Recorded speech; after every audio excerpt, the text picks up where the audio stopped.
नमस्कार, आज की बात में आपका स्वागत है। बिहार में विधानसभा चुनाव के लिए नॉमिनेशन शुरू होने में सिर्फ एक दिन का वक्त बाकी है, लेकिन महागठबंधन और एनडीए दोनों अलायंसेज में सीटों का बंटवारा नहीं हो पाया है। सीटों का झगड़ा अब सड़क पर दिखाई देने लगा है। एनडीए की प्रॉब्लम बढ़ाई है जीतन राम मांझी और चिराग पासवान ने। महागठबंधन में कांग्रेस और मुकेश सहनी तेजस्वी को लगातार टेंशन दे रहे हैं। जीतन राम मांझी ने तो साफ साफ कह दिया कि 15 से कम सीटों पर कुछ मंजूर नहीं।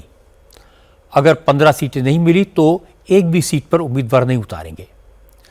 चिराग पासवान ने सीधी सीधे धमकी तो नहीं दी, लेकिन ट्विटर पर लिखकर अपने इरादे जाहिर कर दिए। चिराग ने लिखा कि पापा हमेशा कहते थे, जीना है तो मरना सीखो, कदम कदम पर लड़ना सीखो। हालांकि चिराग ने यह भी कहा कि सीटों को लेकर उन्हें कोई पेच नहीं फंसाया है और ना ही वो नाराज हैं। वक्त आने पर सब ठीक हो जाएगा, तय हो जाएगा। इसी तरह की हालत महागठबंधन में है। अभी सीटों का बंटवारा नहीं हुआ है, लेकिन कांग्रेस ने आज अपने 2 दर्जन उम्मीदवारों के नाम तय कर दिए।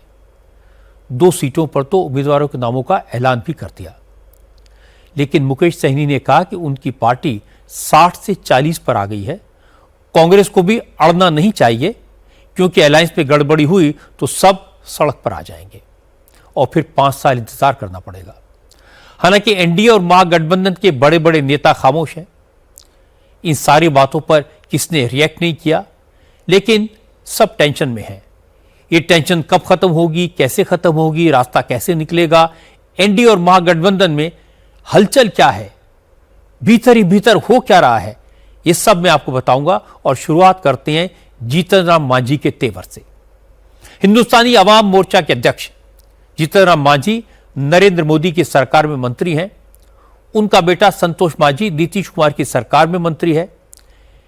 एचएम एनडीए का सहयोगी दल है। मांझी ने आज भी कहा कि वो मोदी के चेले हैं, मोदी जो कहेंगे वही होगा। लेकिन इसके बाद मांझी ने तेवर दिखाए, कहा पार्टी के आत्मसम्मान की बात है, पार्टी को मान्यता दिलाना जरूरी है, इसके लिए कम से कम 15 सीटें तो मिलनी ही चाहिए। जीतन राम मांझी पिछले 1 महीने से बार बार कह रहे थे कि उनकी पार्टी को कम से कम 20 सीटें मिलनी चाहिए। फिर बीजेपी के नेताओं के साथ मुलाकात के बाद वो 15 पर आए। आज सुबह सुबह मांझी ने रामधारी सिंह दिनकर की कविता कृष्ण की चेतावनी की कुछ लाइनों में थोड़ा बदलाव करके सोशल मीडिया पर पोस्ट किया। बिहार चुनाव पहले सिर्फ पॉलिटिकल पार्टीज में फाइट नहीं हो रही थी। भोजपुरी फिल्मों के सुपरस्टार पवन सिंह के घर में भी चुनावी दंगल देखने को मिला। पवन सिंह इस बार एनडीए की तरफ से चुनाव लड़ सकते हैं। तैयारियां हो चुकी हैं। पिछले हफ्ते उन्होंने अमित शाह से मुलाकात की थी, जेपी नड्डा से बात की थी, और इसके बाद अचानक सीन में पवन सिंह की वाइफ आ गई। उनकी वाइफ ज्योति और पवन सिंह अलग अलग रहते हैं। कोर्ट में तलाक का मुकदमा चल रहा है। लेकिन 2 दिन पहले जब पवन सिंह लखनऊ में थे तो ज्योति अचानक पवन सिंह के घर पहुंच गई। पवन सिंह से मिलने की जिद करने लगी। पवन सिंह ने पुलिस को बुला लिया और चुपचाप घर से निकल गए। रात भर ड्रामा हुआ। इसके बाद आज पवन सिंह मीडिया के सामने आए। उन्होंने कहा ज्योति उनके खिलाफ कोर्ट में केस लड़ रही हैं। लंबे वक्त से ज्योति को उनकी याद नहीं आई। अब चुनाव से ठीक पहले उन्हें बदनाम करने के लिए, सिंपैथी बटोरने के लिए ज्योति ने सियासी ड्रामा रचा है। अब बात करते हैं उत्तर प्रदेश की। आज अखिलेश यादव रामपुर जाकर आजम खान से मिले। हालांकि अखिलेश यादव अपने साथ रामपुर के सांसद मुहिबुल्लाह नदवी को लेकर गए थे, लेकिन आजम खान ने सुबह से क्लियर कर दिया था कि वो अखिलेश से 1 to 1 बात करेंगे। न तो उनके साथ कोई होगा और न ही अखिलेश अपने साथ किसी को लेकर आए। इसके बाद अखिलेश यादव ने मुहिबुल्लाह नदवी को बरेली में ही छोड़ दिया और अकेले रामपुर पहुंचे। बंद कमरे में अखिलेश और आजम की 2 घंटे तक बात हुई। मीटिंग के बाद आजम खान ने कहा वो कोई डाल के पंछी नहीं है, आज इस डाल पर कल उस डाल पर। वो समाजवादी पार्टी नहीं छोड़ेंगे। अखिलेश यादव ने भी आजम खान को समाजवादी पार्टी का सबसे पुराना और सबसे मजबूत दरख्त बताया। अखिलेश ने कहा कहने वाले कुछ भी कहते रहे, लेकिन हकीकत यही है कि आजम खान का आशीर्वाद हमेशा उनके साथ रहा है। बीजेपी आजम खान पर जुल्म कर रही है। जैसे ही समाजवादी पार्टी की सरकार बनेगी तो आजम खान पर लगे सारे केसेस वापस ले लिए जाएंगे। अब मैं आपको बताता हूं ममता बनर्जी अमित शाह से इतनी नाराज क्यों हैं। ममता बनर्जी ने आज अमित शाह की तुलना मीर जाफर से कर दी। प्रधानमंत्री नरेंद्र मोदी को अमित शाह से सावधान रहने की सलाह दी। असल में आज senior deputy election commissioner Gyanesh Bharti के नेतृत्व में चुनाव आयोग की एक टीम कोलकाता पहुंची। इस टीम ने चुनाव अधिकारियों के साथ मीटिंग करके बंगाल में वोटर लिस्ट को रिवाइज करने की तैयारियों का जायजा लिया। बस ममता इस बात पर भड़क गई। नॉर्थ बंगाल के बाढ़ प्रभावित इलाकों का दौरा करके ममता बनर्जी जैसे ही कोलकाता पहुंची तो उन्होंने अमित शाह पर हमला किया। ममता ने कहा कि बंगाल में बाढ़ के हालात हैं, फेस्टिव सीजन चल रहा है, ऐसे में वोटर लिस्ट के रिवीजन की बात करके लोगों को डराने की कोशिश की जा रही है और यह सारा खेल अमित शाह के इशारे पर हो रहा है। आज हैदराबाद से हैरान करने वाली खबर आई।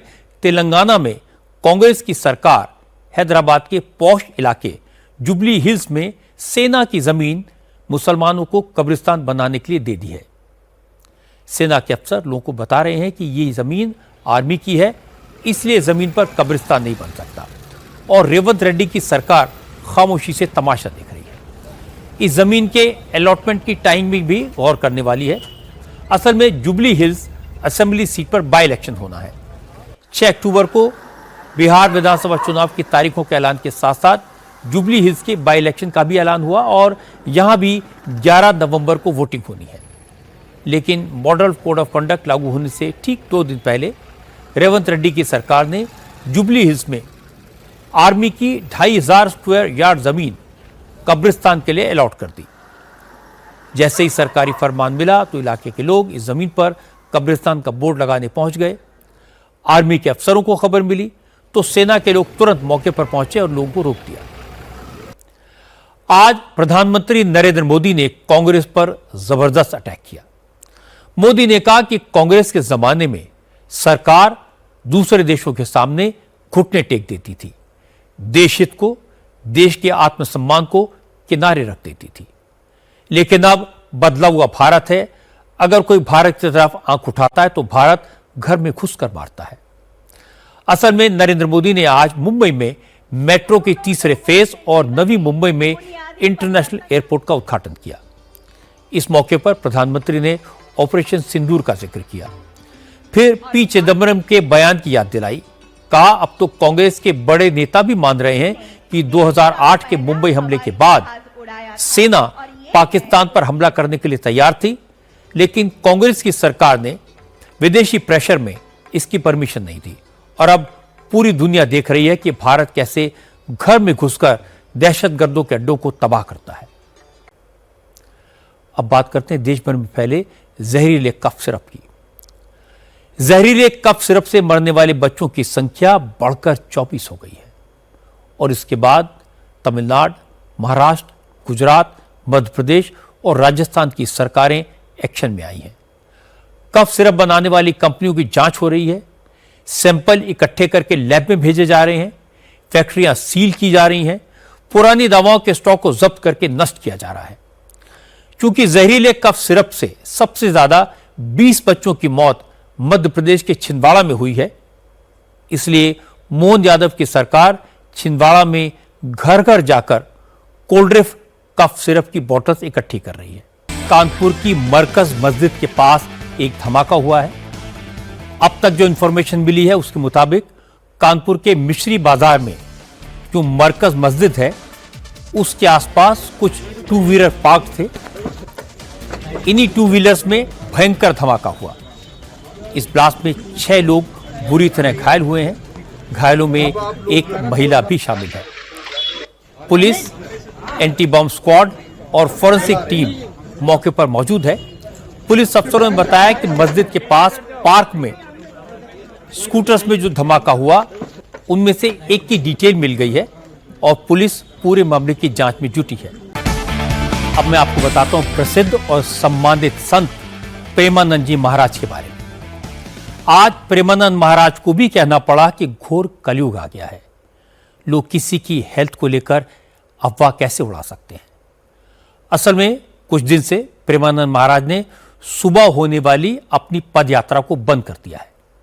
बस इसी बात को लेकर सोशल मीडिया पर यह अफवाह फैला दी गई कि प्रेमानंद जी महाराज की तबीयत बहुत खराब है, वो हॉस्पिटल में भर्ती हैं, उनका रोज डायलिसिस हो रहा है। इन अफवाहों को हवा देने के लिए प्रेमानंद महाराज के कुछ पुराने वीडियो पोस्ट किए गए, जिनमें प्रेमानंद जी का चेहरा सूजा हुआ दिख रहा है। जब यह अफवाह फैली तो हजारों भक्त प्रेमानंद जी महाराज का हालचाल लेने, उनके दर्शन करने वृंदावन पहुंच गए।